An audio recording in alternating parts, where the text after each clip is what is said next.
The presidents of Iran, Russia, and Turkey are holding a key summit in Tehran that could decide the fate of Syria's last major rebel stronghold.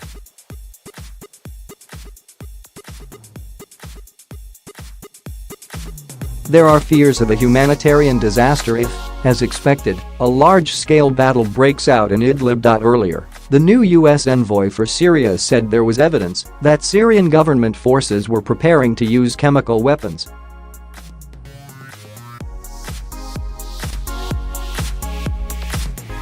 Fresh airstrikes on rebel positions were reported on Friday morning. Iran, Russia, and Turkey have played central roles in the Syrian conflict.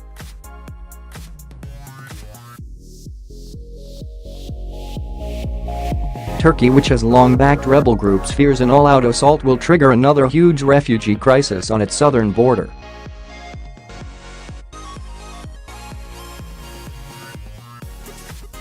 Russia and Iran, which have provided vital support for Syrian President Bashar al-Assad, believe the rebels in Idlib must be wiped out.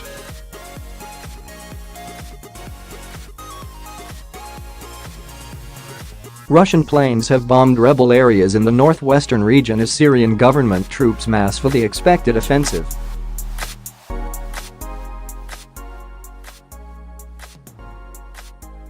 The U.S. envoy, him.He, said the anticipated conflict would be a reckless escalation. Reuters reported. I am very sure that we have very good grounds to be making these warnings, Mr. Jeffrey said in his first interview since being appointed.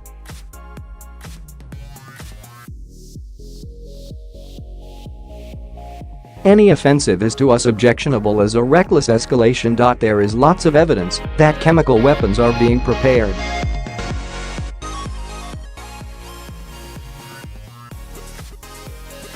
He did not give details of the evidence he was referring to. The Syrian government has repeatedly denied ever using chemical weapons.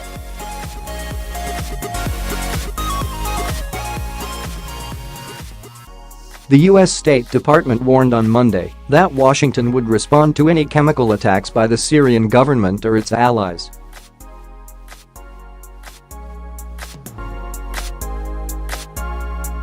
Despite Syrian denials, experts from the UN and the Organization for the Prohibition of Chemical Weapons (OPCW) have said they are confident government forces were behind an attack involving the nerve agent Sarin on a rebel-held town in southern Idlib in April 2017 that killed more than 80 people.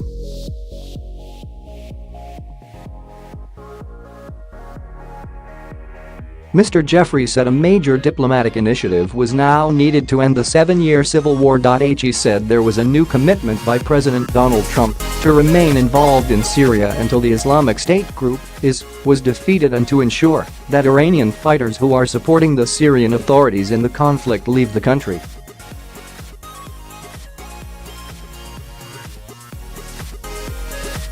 Mr. Jeffrey said President Assad had no future as a ruler in Syria, but it was not Washington's job to oust him. He said the U.S. would work with Russia on a political transition.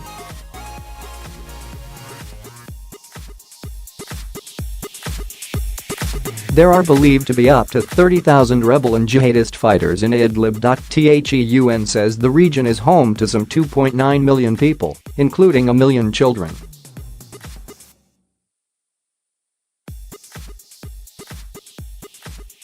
More than half of the civilians have already been displaced at least once from elsewhere in Syria and have nowhere left to go.